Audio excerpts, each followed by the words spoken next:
Chapter 9. Letty's mother was prodding the huge fireplace with a poker, pushing the burning logs together. Old Mrs. Hempstock was stirring a bulbous pot on the stove with a large wooden spoon. She lifted the spoon to her mouth, blew on it theatrically, sipped from it, pursed her lips, then added a pinch of something and a fistful of something else. She turned down the flame. Then she looked at me, from my wet hair to my bare feet, which were blue with cold. As I stood there, a puddle began to appear on the flagstone floor around me, and the drips of water from my dressing gown splashed into it.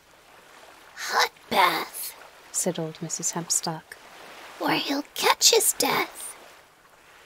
"That was what I said," said Letty. Letty's mother was already hauling a tin bath from beneath the kitchen table and filling it with steaming water from the enormous black kettle that hung above the fireplace. Pots of cold water were added until she pronounced it the perfect temperature. "Right, in you go," said old Mrs. Hempstock. "Spitspot." I looked at her, horrified. Was I going to have to undress in front of people I didn't know? "We'll wash your clothes and dry them for you, and mend that dressing gown," said Letty's mother, and she took the dressing gown from me, and she took the kitten, which I had barely realized I was still holding, and then she walked away. As quickly as possible, I shed my red nylon pajamas. The bottoms were soaked, and the legs were now ragged and ripped, and would never be whole again. I dipped my finger into the water. Then I climbed in and sat in the tin bath, in that reassuring kitchen, in front of the huge fire, and I leaned back in the hot water. My feet began to throb as they came back to life. I knew that naked was wrong, but the Hempstock seemed indifferent to my nakedness. Letty was gone, and my pajamas and dressing gown with her. Her mother was laying the table, getting out and arranging knives, forks, spoons, little jugs and bigger jugs, carving knives and wooden trenchers, and arranging them. Old Mrs. Hempstock passed me a mug filled with soup from the black pot on the stove. "Get that down, you. Heat you up from the inside first." The soup was rich and warming. I had never drunk soup in the bath before. It was a perfectly new experience.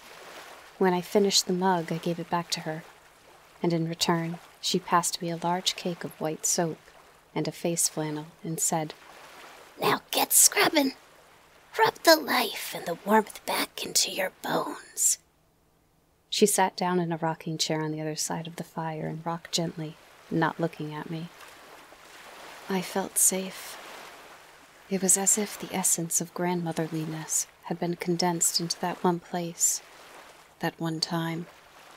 I was not at all afraid of Ursula Monkton, whatever she was, not then, not there.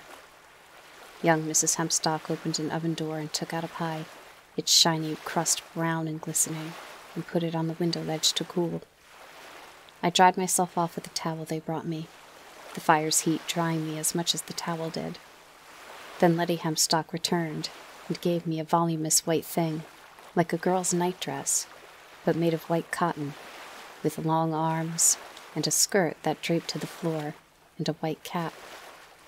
I hesitated to put it on until I realized what it was, a nightgown. I had seen pictures of them in books. Wee Willie Winkie ran through the town wearing one in every book of nursery rhymes I had ever owned. I slipped into it. The nightcap was too big for me and fell down over my face, and Letty took it away at once. Dinner was wonderful. There was a joint of beef with roast potatoes, golden crisp on the outside and soft and white inside.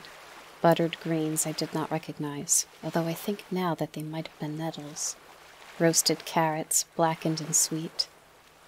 I did not think that I liked cooked carrots, so nearly did not eat one, but I was brave and I tried it, and I liked it, and was disappointed in boiled carrots for the rest of my childhood.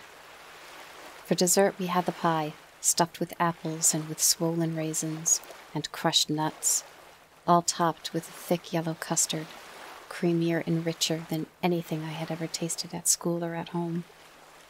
The kitten slept on a cushion beside the fire until the end of the meal.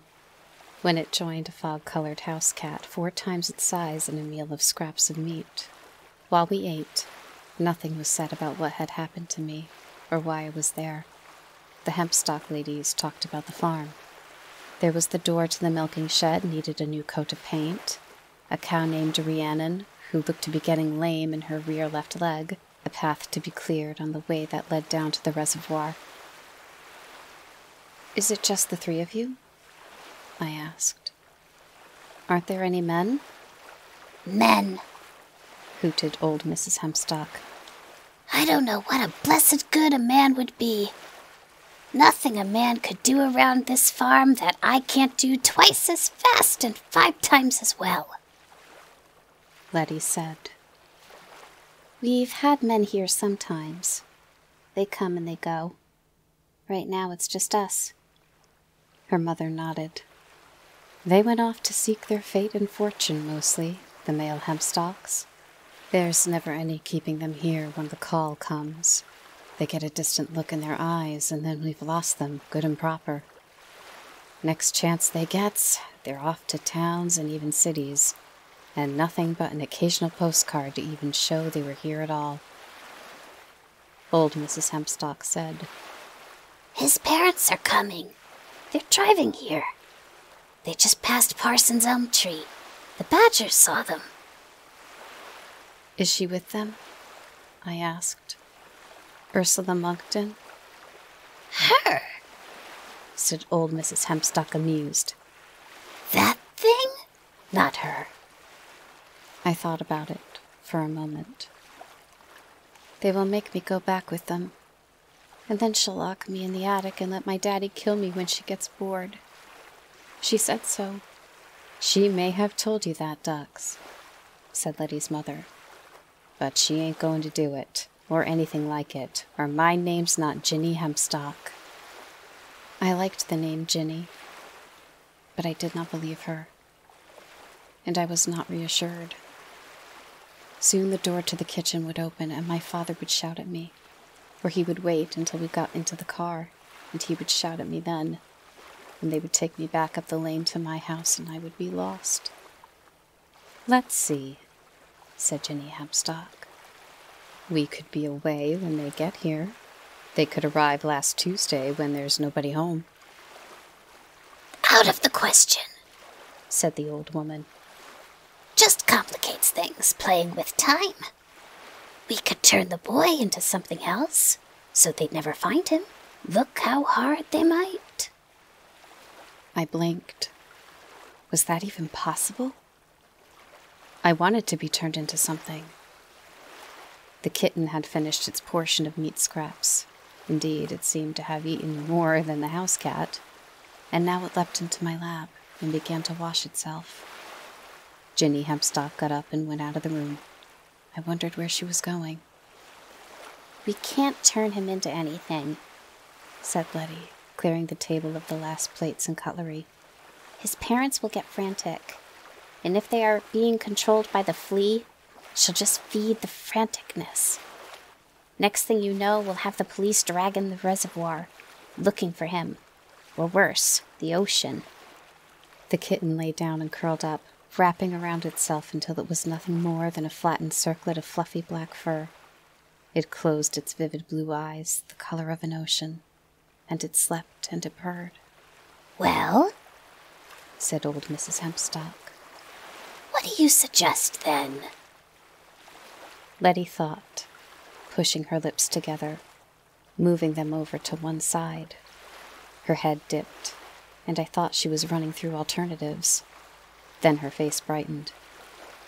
Snip and switch, she said. Old Mrs. Hempstock sniffed. You're a good girl, she said. I'm not saying you're not, but snippage. Well, you couldn't do that. Not yet. You'd have to cut the edges out exactly, sew them back without a seam showing. And what would you cut out? The flea won't let you snip her. She's not in the fabric. She's outside of it. Ginny Hempstock returned. She was carrying my old dressing gown. "I put it through the mangle," she said. "But it's still damp. That'll make the edges harder to line up. You don't want to do needlework when it's still damp." She put the dressing gown down on the table in front of old Mrs. Hempstock. Then she pulled out from her front pocket of her apron a pair of scissors, black and old, a long needle, and a spool of red thread. "Rowanberry and red thread stop a witch in her speed," I recited. It was something I had read in a book. "That'd work, and work well," said Letty. "If there was any witches involved in all this, but there's not." Old Mrs. Hempstock was examining my dressing gown. It was brown and faded, with a sort of sepia tartan across it. It had been a present from my father's parents, my grandparents, several birthdays ago, when it had been comically big on me. "Probably," she said, as if she was talking to herself. "it would be best if your father was happy for you to stay the night here. But for that to happen, they couldn't be angry with you, or even worried." The black scissors were in her hand, and already snip, snip, snipping then, when I heard a knock on the front door, and Ginny Hempstock got up to answer it. "Don't let them take me," I said to Letty. "Hush," she said. "I'm working here while Grandmother's snipping. You just be sleepy and at peace. Happy." I was far from happy, and not in the slightest bit sleepy. Letty leaned across the table and took my hand. "Don't worry," she said. And with that, the kitchen door opened, and my father and my mother were in the kitchen. I wanted to hide, but the kitten shifted reassuringly in my lap, and Letty smiled at me, a reassuring smile. "We're looking for our son," my father was saying. "And we have reason to believe," and even as he was saying that, my mother was striding towards me. "There he is! Darling, we were worried silly." "You're in a lot of trouble, young man," said my father. Snip, snip, snip went the black scissors, and the irregular section of fabric that old Mrs. Hempstock had been cutting fell to the table. My parents froze. They stopped talking, stopped moving. My father's mouth was still open. My mother stood on one leg, as unmoving as if she were a shop window dummy. What did you do to them?" I was unsure whether or not I ought to be upset. Ginny Hempstock said, "They're fine. Just a little snipping, then a little sewing, and it'll all be good as gold." She reached down to the table, pointed to the scrap of faded dressing gown tartan resting upon it. "That's your dad and you in the hallway. And that's the bathtub. She snipped that out. So without any of that, there's no reason for your daddy to be angry with you." I had not told them about the bathtub. I did not wonder how she knew. Now the old woman was threading the needle with the red thread. She sighed theatrically. "Old eyes," she said. "Old eyes." But she licked the tip of the thread and pushed it through the eye of the needle without any apparent difficulty. "Letty, you'll need to know what this toothbrush looks like," said the old woman. She began to sew the edges of the dressing gown together with tiny, careful stitches. "What's your toothbrush look like?" asked Letty. "Quickly." "It's green," I said. "Bright green, a sort of appley green. It's not very big, just a green toothbrush, my size." I wasn't describing it very well, I knew. I pictured it in my head, tried to find something more about it that I could describe, to set it apart from all the other toothbrushes. No good. I imagined it, saw it in my mind's eye, with the other toothbrushes in its red and white spotted beaker above the bathroom sink. "Got it," said Letty. "Nice job." very nearly done here, said old Mrs. Hempstock. Ginny Hempstock smiled a huge smile, and it lit up her ruddy mouth face. Old Mrs. Hempstock picked up the scissors and snipped a final time, and a fragment of red thread fell to the tabletop. My mother's foot came down, and she took a step and then stopped. My father said, Ginny said. And it made our Letty so happy that your boy would come and stay the night. It's a bit old-fashioned here, I'm afraid. The old woman said, We've got an inside lavvy nowadays. I don't know how much more modern anybody could be. Outside lavvies and chamber pots were good enough for me.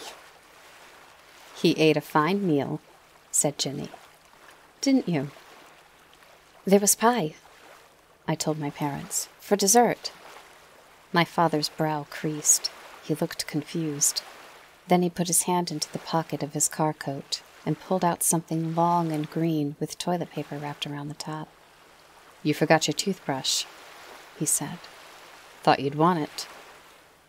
Now, if he wants to come home, he can come home, my mother was saying to Ginny Hempstock. He went to stay the night at the Kovacs' house a few months ago, and by 9 he was calling us to come and get him. Christopher Kovacs was 2 years older and a head taller than me, and he lived with his mother in a large cottage opposite the entrance to our lane, by the old green water tower.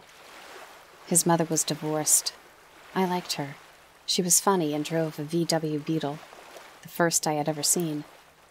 Christopher owned many books I had not read, and was a member of the Puffin Club. I could read his Puffin books, but only if I went to his house. He would never let me borrow them. There was a bunk bed in Christopher's bedroom, although he was an only child. I was given the bottom bunk the night I stayed there. Once I was in bed, and Christopher Kovacs' mother had said good night to us and had turned out the bedroom light and closed the door. He leaned down and began squirting me with a water pistol he had hidden beneath his pillow. I had not known what to do. This isn't like when I went to Christopher Kovacs' house, I told my mother, embarrassed. I like it here. What are you wearing? She stared at my wee willy-winky nightgown in puzzlement. Ginny said, He had a little accident. He's wearing that while his pajamas are drying. Oh, I see, said my mother. Well, good night, dear. Have a nice time with your new friend. She peered down at Letty. What's your name again, dear? Letty, said Letty Hempstock. Is it short for Letitia? Asked my mother. I knew Letitia when I was at university. Of course, everybody called her Lettuce. Letty just smiled and did not say anything at all. My father put my toothbrush down on the table in front of me. I unwrapped the toilet paper around the head. It was, unmistakably, my green toothbrush. Under his car coat, my father was wearing a clean white shirt and no tie. I said, Thank you. So, said my mother, what time should we be by to pick him up in the morning? Ginny smiled even wider. Oh, Letty will bring him back to you. We should give him some time to play tomorrow morning. Now, before you go, I baked some scones this afternoon. And she put some scones into a paper bag, which my mother took politely, and Ginny ushered her and my father out the door. I held my breath until I heard the sound of the rover being driven away back up the lane. What did you do to them? I asked. And then, is this really my toothbrush? That, said old Mrs. Hempstock with satisfaction in her voice, was a very respectable job of snipping and stitching, if you ask me. She held up my dressing gown. I could not see where she had removed a piece, where she had stitched it up. It was seamless, the mend invisible. She pushed the scrap of fabric that she had cut across the table. Here's your evening, she said. You can keep it if you wish, but if I were you, I'd burn it. The rain pattered against the window, and the wind rattled the window frames. I picked up the jagged-edged sliver of cloth. It was damp. I got up, waking the kitten, who sprang off and vanished into the shadows. I walked over to the fireplace. "If I burn this," I asked them, "will it have really happened? Will my daddy have pushed me down into the bath? Will I forget it ever happened?" Ginny Hempstock was no longer smiling. Now she looked concerned. "What do you want?" she asked. "I want to remember," I said, "because it happened to me, and I'm still me." I threw the little scrap of cloth onto the fire. There was a crackle, and the cloth smoked. Then it began to burn. I was under the water. I was holding on to my father's tie. I thought he was going to kill me. I screamed. I was lying on the flagstone floor of the Hempstocks' kitchen, and I was rolling and screaming. My foot felt like I had trodden, barefoot, on a burning cinder. The pain was intense. There was another pain, too, deep inside my chest, more distant, not as sharp, a discomfort, not a burning. Ginny was beside me. "What's wrong?" "My foot. It's on fire. It hurts so much." She examined it, then licked her finger, touched it to the hole in my sole from which I had pulled the worm 2 days before. There was a hissing noise, and the pain in my foot began to ease. "I ain't never seen one of these before," said Ginny Hempstock. "How did you get it?" "There was a worm inside it," I told her. "That's how it came with us, from the place with the orangey sky, in my foot." And then I looked at Letty, who had crouched beside me and was now holding my hand. And I said, "I brought it back. It was my fault. I'm sorry." Old Mrs. Hempstock was the last to reach me. She leaned over, pulled the sole of my foot up and into the light. "Nasty," she said. "and very clever. She left the hole inside you so she could use it again. She could have hid it inside you if she needed to. Used you as a door to go home. No wonder she wanted to keep you in the attic. So, let's strike while the iron's hot, as the soldier said when he entered the laundry." She prodded the hole in my foot with her finger. It still hurt, but the pain had faded a little. Now it felt like a throbbing headache inside my foot. Something fluttered in my chest, like a tiny moth, and then was still. Old Mrs. Hempstock said, "Can you be brave?" I did not know. I did not think so. It seemed to me that all I had done so far that night was to run from things.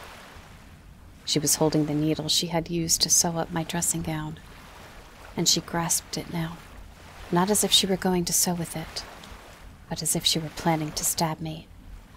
I pulled my foot back. "What are you going to do?" Letty squeezed my hand. "She's going to make the hole go away," she said. "I'll hold your hand. You don't have to look, not if you don't want to." "It will hurt," I said. "Stuff and nonsense," said the old woman. She pulled my foot towards her so the sole was facing her, and stabbed the needle down, not into my foot, I realized, but into the hole itself. It did not hurt. Then she twisted the needle and pulled it back towards her. I watched, amazed at something that glistened.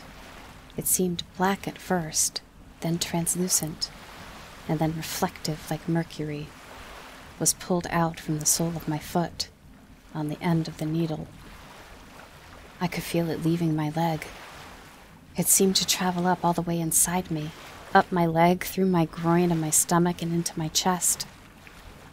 I felt it leave me with relief. The burning sensation abated, as did my terror. My heart pounded strangely. I watched old Mrs. Hempstock reel the thing in, and I was still unable somehow, to entirely make sense of what I was seeing. It was a hole with nothing around it, over 2 feet long, thinner than an earthworm, like the shed skin of a translucent snake. And then she stopped, reeling it in.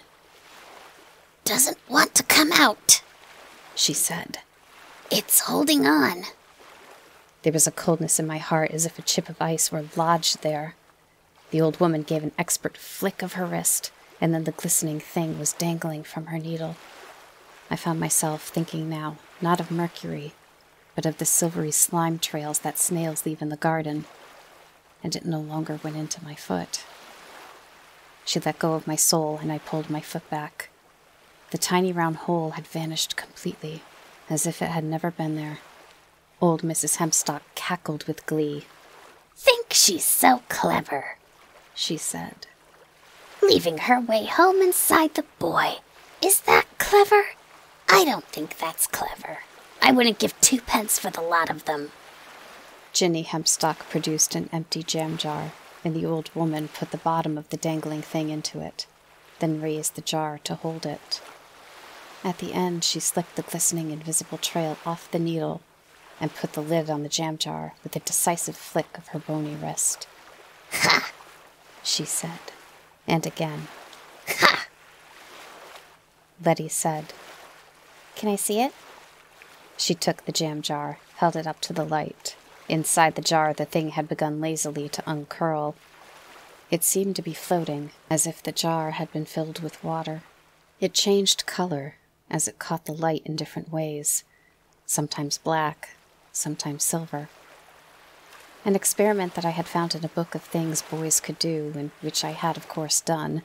If you take an egg and blacken it completely with soot from the candle flame, and then put it in a clear container filled with salt water, it will float in the water, and it will seem to be silver, a peculiar artificial silver that is only a trick of the light. I thought of that egg then. Letty seemed fascinated. You're right. She left her way home inside him. No wonder she didn't want him to leave. I said, I'm sorry I let go of your hand, Letty. Oh, hush, she said. It's always too late for sorries, but I appreciate the sentiment. And next time you'll keep hold of my hand, no matter what she throws at us. I nodded. The ice chip in my heart seemed to warm then and melt, and I began to feel whole and safe once more. So, said Ginny, we've got her way home, and we've got the boy safe. That's a good night's work, or I don't know what is. But she's got the boy's parents, said old Mrs. Hempstock. And his sister. And we can't just leave her free as a daisy. Remember what happened in Cromwell's day? And before that, when Red Rufus was running around? Fleas attract varmints. She said it as if it were a natural law. That can wait until the morrow, said Ginny. Now, Letty, take the lad and find a room for him to sleep in. He's had a long day. The black kitten was curled up on the rocking chair beside the fireplace. Can I bring the kitten with me? If you don't, said Letty, she'll just come and find you. Ginny produced 2 candlesticks, the kind with big round handles, each one with a shapeless blob of white wax in it. She lit a wooden taper from the kitchen fire, then transferred the flame first to one candle wick and then the other. She handed a candle to me, and the other to Letty.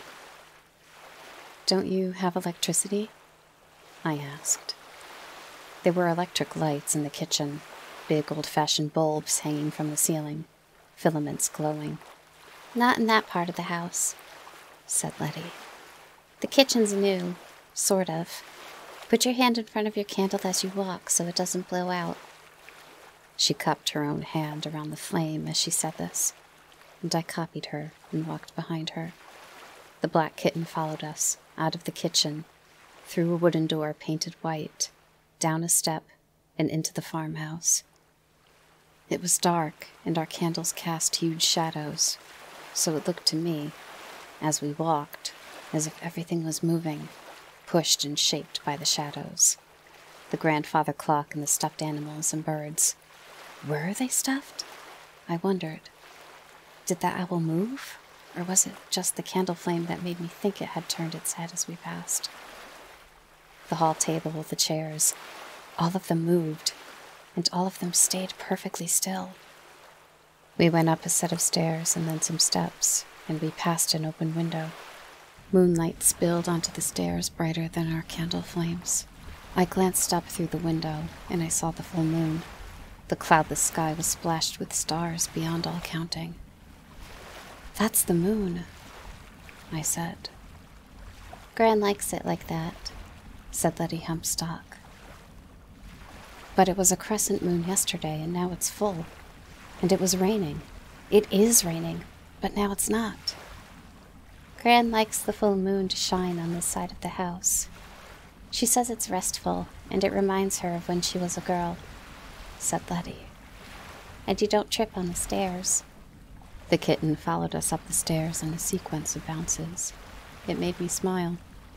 At the top of the house was Letty's room, and beside it another room. And it was this room that we entered. A fire blazed in the hearth, illuminating the room with oranges and yellows. The room was warm and inviting. The bed had posts at each corner, and it had its own curtains. I had seen something like it in cartoons, but never in real life. "There's clothes already set out for you to put on in the morning," said Letty. "I'll be asleep in the room next door if you want me. Just shout or knock if you need anything, and I'll come. Gran said for you to use the inside lavatory, but it's a long way through the house, and you might get lost. So if you need to do your business, there's a chamber pot under the bed, same as there's always been." I blew out my candle and pushed through the curtains into the bed. The room was warm, but the sheets were cold. The bed shook as something landed on it. And then small feet patted up the blankets, and a warm, furry presence pushed itself into my face, and the kitten began softly to purr. There was still a monster in my house, and in a fragment of time that had, perhaps, been snipped out of reality, my father had pushed me down into the water of a bath and tried, perhaps, to drown me. I had run for miles through the dark. I had seen my father kissing and touching the thing that called itself Ursula Monkton. The dread had not left my soul. But there was a kitten on my pillow, and it was purring in my face and vibrating gently with every purr. And very soon, I slept. Chapter 10. I had strange dreams in that house that night. I woke myself in the darkness, and I knew only that a dream had scared me so badly that I had to wake up or die. And yet, try as I might, I could not remember what I had dreamed. The dream was haunting me, standing behind me, present and invisible, like the back of my head simultaneously there and not there. I missed my father, and I missed my mother, and I missed my bed in my house, only a mile or so away. I missed yesterday, before Ursula Monkton, before my father's anger, before the bathtub. I wanted that yesterday back again, and I wanted it so badly. I tried to pull the dream that had upset me so to the front of my mind, but it would not come. There was betrayal in it, I knew, and loss, and time. The dream left me scared to go back to sleep. The fireplace was almost dark now, with only the deep red glow of embers in the hearth to mark that it had once been burning, once had given light. I climbed down from the four-poster bed and felt beneath it until I found the heavy china chamber pot. I hitched up my nightgown and I used it. Then I walked to the window and looked out.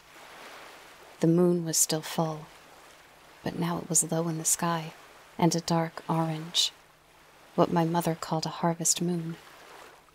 But things were harvested in autumn, I knew, not in spring. In the orange moonlight, I could see an old woman. I was almost certain it was old Mrs. Hempstock, although it was hard to see her face properly, walking up and down. She had a big long stick she was leaning on as she walked, like a staff. She reminded me of the soldiers on parade I had seen on a trip to London, outside Buckingham Palace, as they marched backwards and forwards on parade. I watched her, and I was comforted. I climbed back into my bed in the dark, laid my head on the empty pillow, and thought, I'll never go back to sleep. Not now. And then I opened my eyes and saw that it was morning. There were clothes I had never seen before on a chair by the bed. There were 2 china jugs of water, one steaming hot, one cold, beside a bowl that I realized was a hand basin, set into a small wooden table. There was a fluffy black kitten on the foot of the bed. It opened its eyes, and I sat up. They were a vivid blue-green, unnatural and odd, like the sea in summer, and it mewed a high-pitched, questioning noise. I stroked it. Then I got out of bed. I mixed the hot water and the cold in the basin, and I washed my face and hands. I cleaned my teeth with the cold water. There was no toothpaste, but there was a small round tin box on which was written, Max Melton's Remarkably Efficacious Tooth Powder, in old-fashioned letters. I put some of the white powder on my green toothbrush and cleaned my teeth with it. It tasted minty and lemony in my mouth. I examined the clothes. They were unlike anything I had ever worn before. There were no underpants. There was a white undershirt with no buttons, but with a long tail. There were brown trousers that had stopped at the knees, long white stockings, and a chestnut-colored jacket with a V cut into the back, like a swallow's tail. The light brown socks were more like stockings. I put the clothes on as best I could, wishing there were zips or clasps rather than hooks and buttons and stiff, unyielding buttonholes. The shoes had silver buckles in the front, but the shoes were too big and did not fit me, so I went out of the room with my stockinged feet, and the kitten followed me. To reach my room the night before, I had walked upstairs, and at the top of the stairs turned left. Now I turned right, and walked past Letty's bedroom. The door was ajar, the room was empty, and made for the stairs. But the stairs were not where I remembered them. The corridor ended in a blank wall, and a window that looked out over woodland and fields. The black kitten with blue-green eyes mewed loudly as if to attract my attention, and turned back down the corridor in a self-important strut, tail held high. It led me down the hall, round a corner, and down a passage I had never seen before, to a staircase. The kitten bounced amiably down the stairs, and I followed. Ginny Hempstock was standing at the foot of the stairs. "You slept long and well," she said.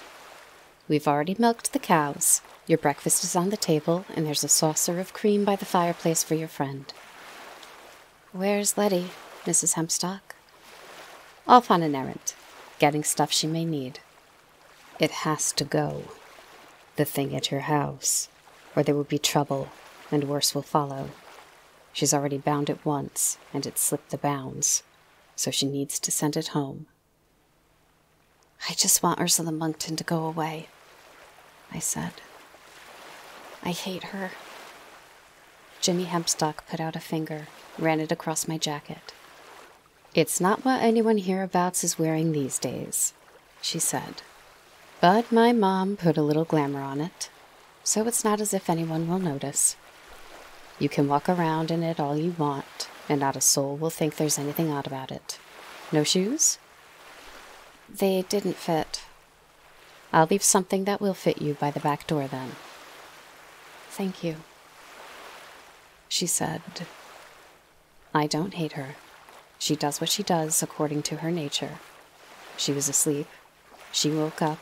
She's trying to give everyone what they want." "She hasn't given me anything I want. She says she wants to put me in the attic." "That's as may be. You were her way here, and it's a dangerous thing to be a door." She tapped my chest above my heart with her forefinger. "And she was better off where she was.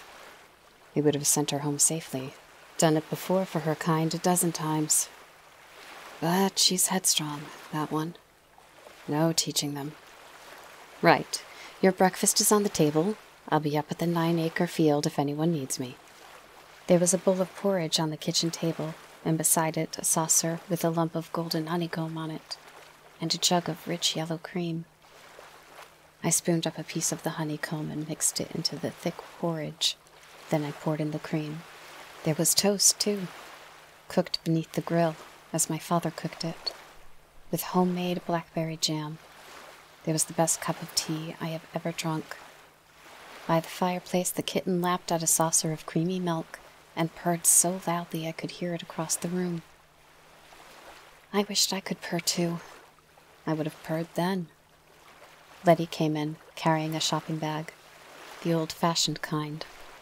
Elderly women used to carry them to the shops, big woven bags that were almost baskets. Raffia worked outside and lined with cloth, with rope handles. This basket was almost full. Her cheek had been scratched and had bled, although the blood had dried. She looked miserable. "Hello," I said. "Well," she said, "let me tell you, if you think that was fun, that wasn't any fun. Not one bit. Mandrakes are so loud when you pull them up, and I didn't have earplugs, and I swapped it for a shadow bottle, an old-fashioned one with lots of shadow dissolved in vinegar." She buttered some toast, then crushed a lump of golden honeycomb onto it and started munching. "And that was just to get me to the bazaar, and they aren't even meant to be open yet. But I got most of what I needed there." "Can I look?" "If you want to." I looked into the basket. It was filled with broken toys, dolls' eyes and heads and hands, cars with no wheels, chipped cat's eye glass marbles. Letty reached up and took down the jam jar from the window ledge. Inside it, the silvery translucent wormhole shifted and twisted and spiraled and turned. Letty dropped it into the shopping bag with the broken toys. The kitten slept and ignored us entirely. Letty said, "You don't have to come with me for this bit. You can stay here while I go talk to her." I thought about it. "I'd feel safer with you," I told her. She did not look happy at this. She said, "Let's go down to the ocean." The kitten opened its 2 blue eyes and stared at us disinterestingly as we left. There were black leather boots, like riding boots, waiting for me by the back door. They looked old, but well cared for, and were just my size. I put them on, although I felt more comfortable in sandals. Together, Letty and I walked down to her ocean, by which I mean the pond. We sat on the old bench and looked at the placid brown surface of the pond, and the lily pads, and the scum of duckweed by the water's edge. "You aren't people." "Are two." I shook my head. "I bet you don't actually look like that," I said. "Not really." Letty shrugged. "Nobody looks like what they really are on the inside. You don't. I don't. People are much more complicated than that. It's true of everybody." I said, "Are you a monster? Like Ursula Monkton?" Letty threw a pebble into the pond. "I don't think so," she said. "Monsters come in all shapes and sizes. Some of them are things people are scared of. Some of them are things that look like things people used to be scared of a long time ago. Sometimes monsters are things people should be scared of, but they aren't." I said, "People should be scared of Ursula Monkton." "Perhaps. What do you think Ursula Monkton is scared of?" "Don't know. Why do you think she's scared of anything? She's a grown-up, isn't she? Grown-ups and monsters aren't scared of things." "Oh, monsters are scared," said Letty. "And as for grown-ups, She stopped talking, rubbed her freckled nose with her finger. Then, I'm going to tell you something important. Grown-ups don't look like grown-ups on the inside either. Outside they're big and thoughtless, and they always know what they're doing. Inside they look just like they always have, like they did when they were your age. The truth is, there aren't any grown-ups. Not one in the whole wide world. she thought for a moment. Then she smiled. Except for Granny, of course. We sat there, side by side, on the old wooden bench, not saying anything. I thought about adults. I wondered if that was true. If they were all really children wrapped in adult bodies, like children's books hidden in the middle of dull, long books, the kind with no pictures or conversations. I love my ocean, Letty said in the end. It's just pretending, though, I told her, feeling like I was letting childhood down by admitting it. Your pond.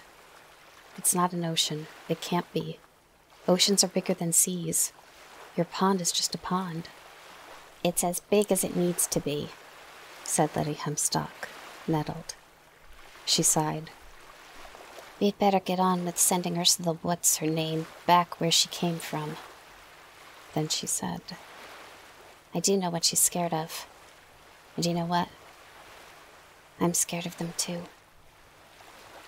The kitten was nowhere to be seen when we returned to the kitchen, although the fog-colored cat was sitting on the windowsill, staring out at the world. The breakfast things had all been tidied up and put away, and my red pajamas and my dressing gown neatly folded were waiting for me on the table in a large brown paper bag, along with my green toothbrush. You won't let her get me, will you? I asked Letty. She shook her head, and together we walked up the winding, flinty lane that led to my house and to the thing that called herself Ursula Monkton. I carried the brown paper bag with my nightwear in it, and Letty carried her too-big-for-her raffia shopping bag filled with broken toys, which she had obtained in exchange for a mandrake that screamed and shadows dissolved in vinegar. Children, as I have said, use backways and hidden tracks, while adults take roads and official paths. We went off the road, took a shortcut that Letty knew that led us through some fields, then into the extensive abandoned gardens of a rich man's crumbling house, and then back onto the lane again. We came out just before the place where I had gone over the metal fence. Letty sniffed the air. No varmints yet, she said. That's good. What are varmints? She said only, You'll know 'em when you see 'em, and I hope you'll never see 'em. Are we going to sneak in? Why would we do that? We'll go up the drive and through the front door, like gentry. We started up the drive. I said, Are you going to make a spell to send her away? We don't do spells, she said. She sounded a little disappointed to admit it. We'll do recipes sometimes, but no spells, or cantrips. Gran doesn't hold with none of that. She says it's common. So, what's the stuff in the shopping bag for, then? It's to stop things traveling when you don't want them to. Mark boundaries. In the morning sunlight, my house looked so welcoming and friendly. Warm red bricks and a red tile roof. Letty reached into the shopping bag. She took a marble from it, pushed it into the still damp soil. Then, instead of going into the house, she turned left, walking the edge of the property.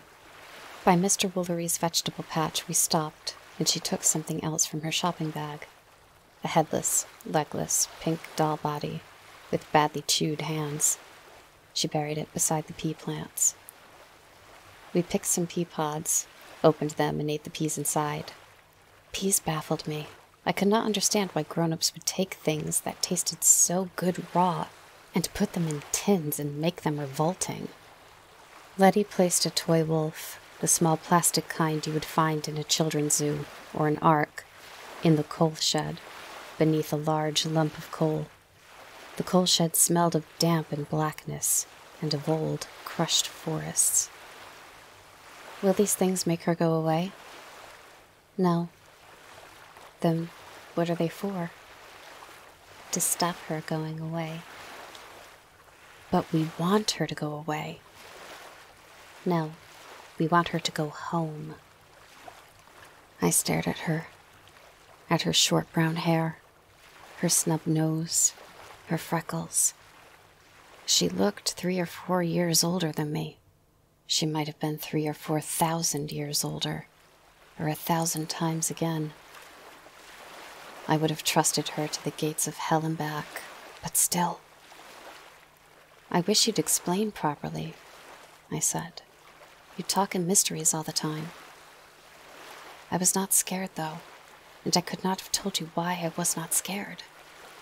I trusted Letty, just as I had trusted her when we had gone in search of the flapping thing beneath the orange sky.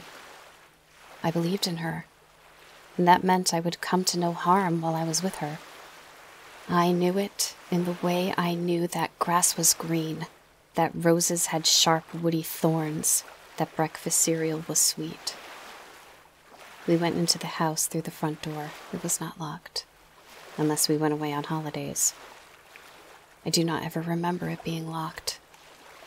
And we went inside. My sister was practicing the piano in the front room. We went in. She heard the noise, stopped playing chopsticks, and turned around. She looked at me curiously. "What happened last night?" she asked. "I thought you were in trouble, but then Mummy and Daddy came back and you were staying at your friends'. Why would they say you were sleeping at your friends'? You don't have any friends." She noticed Letty Hempstock then. "Who's this?" "My friend," I told her. "Where's the horrible monster?" "Don't call her that," said my sister. "She's nice. She's having a lie down." My sister did not say anything about my clothes. Letty Hempstock took a broken xylophone from her shopping bag and dropped it on the scree of toys that had accumulated between the piano and the blue toy box with the detached lid. "There," she said. "Now it's time to go and say hello." The first faint stirrings of fear inside my chest, inside my mind. Go up to her room, you mean? "Yep." "What's she doing up there?" "Still giving people money," said Letty. "Only local people so far. She finds what they think they need and she tries to give it to them. She's doing it to make the world into something she'll be happier in. Somewhere more comfortable for her. Somewhere cleaner. And she doesn't care so much about giving them money, not anymore. Now what she cares about more is people hurting." As we went up the stairs, Letty placed something on each step. A clear glass marble with a twist of green inside it. One of the little metal objects we call knuckle bones. A bead. A pair of bright blue doll's eyes, connected at the back with white plastic to make them open and close. A small horseshoe magnet, a black pebble. A badge, the kind that came attached to birthday cards with I am 7 on it. A book of matches, a plastic ladybird with a black magnet in the base, a toy car half squished, its wheels gone, and last of all, a lead soldier. It was missing a leg. We were at the top of the stairs. The bedroom door was closed. Letty said, "She won't put you in the attic." Then, without knocking, she opened the door and she went into the bedroom that had once been mine. And reluctantly, I followed. Ursula Monckton was lying on the bed with her eyes closed. She was the first adult woman who was not my mother that I had seen naked, and I glanced at her curiously. But the room was more interesting to me than she was. It was my old bedroom, but it wasn't. Not anymore. There was the little yellow hand basin just my size, and the walls were still robin's egg blue, as they had been when it was mine. But now, strips of cloth hung from the ceiling, gray, ragged cloth strips, like bandages, some only a foot long, others dangling almost all the way to the floor. The window was open, and the wind rustled and pushed them so they swayed grayly, and it seemed as if perhaps the room was moving, like a tent or a ship at sea. "You have to go now," said Letty. Ursula Monckton sat up on the bed, and then she opened her eyes, which were the same gray as the hanging cloths. She said in a voice that still sounded half asleep, "I wondered what I would have to do to bring you both here. And now look, you came." "You didn't bring us here," said Letty. "We came because we wanted to. And I came to give you one last chance to go." "I'm not going now," said Ursula Monckton, and she sounded petulant, like a very small child who wanted something. "I've only just got here. I have a house now. I have pets. His father is just the sweetest thing. I'm making people happy. There is nothing like me anywhere in this whole world. I was looking just now when you came in. I'm the only one there is. They can't defend themselves. They don't know how. So this is the best place in the whole world." She smiled at us both brightly. She was really pretty, for a grown-up, but when you are 7, beauty is an abstraction, not an imperative. I wonder what I would have done if she had smiled at me like that now, whether I would have handed my mind or my heart or my identity to her for the asking, as my father did. "You think the world's like that," said Letty. "You think it's easy. But it ain't." "Of course it is. What are you saying? That you and your family will defend this world against me? You're the only ones who ever leave the borders of your farm, and you tried to bind me without knowing my name. Your mother wouldn't have been that foolish. I'm not scared of you, little girl." Letty reached deep into the shopping bag. She pulled out the jam jar with a translucent wormhole inside and held it out. "Here's your way back," she said. "I'm being kind and I'm being nice. Trust me, take it. I don't think you can get any nearer to home than the place we met you, with the orange sky, but that's far enough. I can't get you from there to where you came from in the first place. I asked Gran, and she says it isn't even there anymore. But once you're back, we can find a place for you, somewhere similar, somewhere you'll be happy, somewhere you'll be safe." Ursula Monckton got off the bed. She stood up and looked at us. There were no lightnings wreathing around her, not any longer. But she was scarier standing naked in that bedroom than she had been floating in the storm. She was an adult. No, more than an adult. She was old. And I have never felt more like a child. "I'm so happy here," she said. "So very, very happy." And then she said, almost regretfully, "You're not." I heard a sound, a soft, raggedy flapping sound. The gray cloths began to detach themselves from the ceiling, one by one. They fell, but not in a straight line. They fell towards us, from all over the room, as if we were their magnets, pulling them towards our bodies. The first strip of gray cloth landed on the back of my left hand, and it stuck there. I reached out my right hand to grab it, and I pulled the cloth off. It adhered for a moment, and as it pulled off, it made a sucking sound. There was a discolored patch on the back of my left hand where the cloth had been, and it was as red as if I had been sucking on it for a long, long time, longer and harder than I ever had in real life. And it was beaded with blood.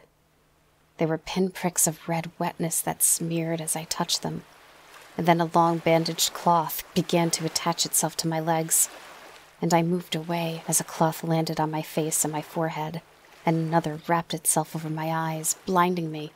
So I pulled at the cloth on my eyes, but now another cloth circled my wrists, bound them together, and my arms were wrapped and bound to my body, and I stumbled and fell to the floor. If I pulled against the cloths, they hurt me. My world was gray. I gave up then. I lay there and did not move, concentrated only on breathing through the space the cloth strips had left for my nose. They held me, and they felt alive. I lay there and I listened. There was nothing else I could do. Ursula said, "I need the boy safe. I promised I'd keep him in the attic, so the attic it shall be. But you, little farm girl, what shall I do with you? Something appropriate. Perhaps I ought to turn you inside out so your heart and brains and flesh are all on the outside, and the skin side inside. Then I'll keep you wrapped up in my room here, with your eyes staring forever at the darkness inside yourself. I can do that." "No," said Letty. She sounded sad, I thought. "Actually, you can't. And I gave you your chance." "You threaten me. Empty threats." "I don't make threats," said Letty. "I really wanted you to have a chance." And then she said, "When you looked around the world for things like you, didn't you wonder why there weren't lots of other old things around? No, you never wondered. You were so happy it was just you here. You never stopped to think. Gran always calls your sort of things fleas. Scarred hatch of the keep. I mean, she could call you anything. I think she thinks fleas is funny. She don't mind your kind. She says you're harmless enough, just a bit stupid. That's 'cause there are things that eat fleas in this part of creation. Varmints, Gran calls them. She don't like them at all. She says they're mean, and they're hard to get rid of, and they're always hungry." "I'm not scared," said Ursula Monkton. She sounded scared, and then she said, "How did you know my name?" "Went looking for it this morning. Went looking for other things, too. Some boundary markers to keep you from running too far, getting into more trouble, and a trail of breadcrumbs that leads straight here, to this room. Now, open the bottle, take out the doorway, and let's send you home." I waited for Ursula Monkton to respond, but she said nothing. There was no answer. Only the slamming of a door and the sound of footsteps, fast and pounding, running down the stairs.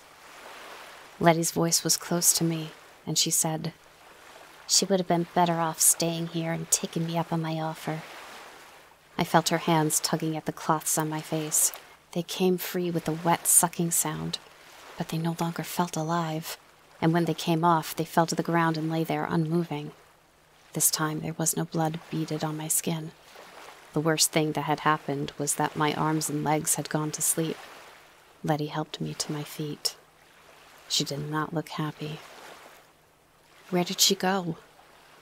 I asked. "She's followed the trail out of the house, and she's scared. Poor thing. She's so scared." "You're scared too?" "A bit, yes. Right about now she's going to find that she's trapped inside the bounds I put down, I expect," said Letty. We went out of the bedroom. Where the toy soldier at the top of the stairs had been, there was now a rip. That's the best I can describe it. It was as if someone had taken a photograph of the stairs and then tore out the soldier from the photograph. There was nothing in the space where the soldier had been, but a dim grayness that hurt my eyes if I looked at it too long. "What's she scared of?" "You heard. Varmints." "Are you scared of varmints, Letty?" She hesitated just a moment too long. Then she said simply, "Yes." "But you aren't scared of her? Of Ursula?" "I can't be scared of her. It's just like Gran says. She's like a flea, all puffed up with pride and power and lust, like a flea bloated with blood. But she couldn't have hurt me. I've seen off dozens like her in my time. One has come through in Cromwell's day. Now there was something to talk about. He made folk lonely, that one. They'd hurt themselves just to make the loneliness stop, gouge out their eyes or jump down wells, and all the while that great lummoxing thing sits in the cellar of the Duke's head, looking like a squat toad big as a bulldog. We were at the bottom of the stairs, walking down the hall. How do you know where she went? Oh, she couldn't have gone anywhere but the way I laid for her. In the front room, my sister was still playing chopsticks on the piano. We walked out of the front door. He was nasty, that one, back in Cromwell's day. But we got him out there just before the Hunger Birds came. Hunger Birds? What Gran calls varmints, the cleaners. They didn't sound bad. I knew that Ursula had been scared of them, but I wasn't. Why would you be scared of cleaners?